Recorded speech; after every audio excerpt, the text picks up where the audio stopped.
What's up everyone, Darcblade here bringing you a video about Transformers Fall of Cybertron. This is focusing mainly on the demo which was released last week for most systems, and it's going to be my thoughts and feelings on it, how I think it's going to fare compared to War of Cybertron, which was the previous game.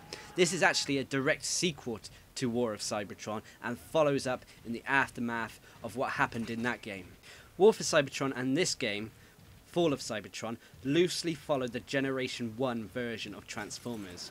For those of you who don't know, Generation 1 is basically the 80s version of Transformers. It's not the Michael Bay versions of Transformers, it's the blocky cartoon kind of, well, you can tell what they look like, put it that way. I personally find in the Michael Bay films that it is hard to distinguish, especially the Decepticons, one Transformer from another. Anyway, as you can tell, I am quite a little bit of a Transformers fan, mainly because it's a big nostalgia factor in my life. Watching these in the early 80s and late 80s, it's what I lived for as a kid. I loved collecting the toys and that. And I hate to say it, but waiting so many years, I won't say how many, for a good Transformers game was a long wait. The War for Cybertron was really the first Transformers game that I would even consider good. And I am glad that they're following it up with this sequel. They're going to obviously fine-tune everything and polish everything up. The gameplay doesn't seem to have changed too much, but in some respects that is quite good. Now, I'm mainly here to talk about the demo rather than the actual game series or the game itself, because the game's not out. The demo basically consists of 3 parts, the first 2 parts being single-player missions. Well, when I say missions, they're more like half missions, as they tend to abruptly end halfway through, normally leaving it on a cliffhanger. The first mission on the demo sees you playing as Bumblebee. From what I can tell, this is actually the first mission of the actual game, and it seems that the game is going to be told maybe in flashbacks or something like that, as you are already on the Ark trying to escape Cybertron when the Decepticons attack.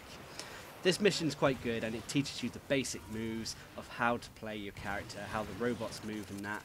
You also get to try out some of the weapons as well. Some of the weapons are returning from War of Cybertron, but it's good to refresh your memory a little bit on how they work. The Bumblebee level, named Exodus, is quite linear. It's quite straightforward. You go down a corridor until you get to the end. You can't really go off the beaten path at all or explore, but then again, this is supposed to be the first level in the game from what I can tell, and is more of a tutorial level, teaching you the game mechanics and how everything works basically. It's a nice level and it works okay. The only criticism that I have about this level is only a minor nitpick, but it's when Optimus Prime and one of the other NPCs run off, the running animation doesn't look that smooth. But this is only a little gripe compared to what is otherwise a good little demo level. The second demo level, called Death from Above, features a new Decepticon called Vortex. He's part of the Combaticons. The Combaticons are 5 Decepticons that can transform, merge together and form a huger, bigger Decepticon called Bruticus. For anyone who remembers the cartoons and that, they'll be delighted to see him in there. Now, the Death from Above level is quite different to the Exodus level, simply because Death from Above is not a linear level. You are given an objective, and how you go about achieving this objective is up to you. It shows that there are some parts in Fall of Cybertron that are going to be quite open, allow for a little bit of exploration, and allow you to tackle the objective how you see fit, whether you do it in vehicle mode, robot form, sneak attacks, whatever. It is down to you. This is a great addition to the game, and I hope more levels are like this rather than the linear levels. Again, like Exodus, Death from Above does finish on a cliffhanger note, so you don't get to play out the entire mission, but a portion of it, which is a shame, but it does demonstrate a good amount of gameplay. It demonstrates the openness of possible levels, as well as introducing the new character of Vortex. Now, the third and final aspect of the demo is that they have given us a substantial portion of the multiplayer to play around with. This is what the gameplay you see here is of. When I first picked up War for Cybertron, the previous game, I was really surprised at actually how good the multiplayer was. I was really pleased with it, and I was happy I got it on the spur of the moment. The only downside was that the multiplayer didn't really have the community to last a long time, which is a shame, but it was good while it lasted. Now, I hope the Fall for Cybertron does a lot better. The multiplayer has not changed too much. The core mechanics are still there, but everything seems to have been finely tuned. The classes seem a little bit more balanced. The fact that you have so much more customization options as well. Of course, this is a demo and all the options are not there at the moment, but when you get the final game, there does seem to be a lot of customization, which is great. You can pretty much customize every single part of your Transformer: arms, head, body, legs, colour, so on and so forth. The only gripes I have with the customization options at the moment, and it's only a small gripe, well, two small gripes, is one, there is not a red and blue colour for the Autobots, and two, I would have liked a single robot for the Autobots and one for the Decepticons, similar to how it was in War of Cybertron. Here it's just one robot and it's coloured differently depending which side you're on.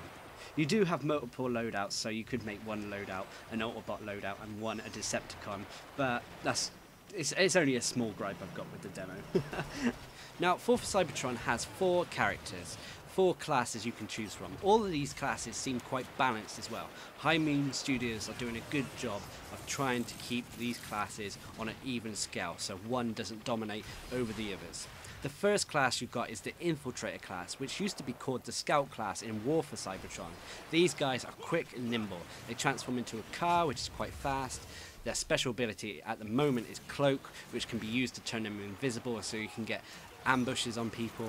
In the full game, these guys will probably fill one of 2 roles. They'll either be snipers or they will be sort of rogue type characters you find in MMOs, hitting people in the back with melee attacks or shotguns. The second class is the Destroyer class. These guys used to be the leader class and my favourite. These guys are the all-rounders, good health, fair amount of speed. They also come with a lot of explosive weaponry, which is a shame because they used to have a machine gun type weapon, but that's been taken away now. Their ability is to put up a diffraction barrier where you can shoot through it, but enemies cannot shoot at you through it, which is great. The third class is the Titan class, used to be called the Soldier in War of Cybertron. These guys are the heavy tanks. They literally transform into tanks. They are the slowest, but as a result they have the most firepower. Guns like the Scrapmaker means these guys can dish out a lot of damage to enemies. Their ability at the moment is Whirlwind, which basically means the Transformer will spin round really fast using its melee weapon, hitting anyone close to them. The fourth and final class is the Scientist. These have not changed from the previous game. They are the Jets, but as a result of being so fast and so maneuverable, they have the weakest health. They do come with a lot of support weapons. They have medium-ranged assault rifles, and they have a great little pistol that can mark and decrease opponents' armors. They come with a healing beam as well, as their abilities to heal teammates who have been damaged. These guys are really support characters now. You might be able to change the Scientist to an offensive Scientist when the full game is released, but at the moment they seem to be more focused on helping your teammates rather than fighting on your own. Now, all these classes can be changed and edited to your playstyle when the final game comes out, and will have more options. High Move Studios are also balancing everything as we speak, trying to make it as fair as possible for when the game is released. Anyway, if you get a chance, download the demo and give it a try. It's a nice action-packed game and I can't wait to get it. Its release date is August 21st or August 24th, depending where you live in the world. Anyway, I've been Darcblade, bringing you my thoughts and feelings on Transformers Fall of Cybertron the demo. Hope you enjoyed the video, thanks for watching, subscribe and like for more.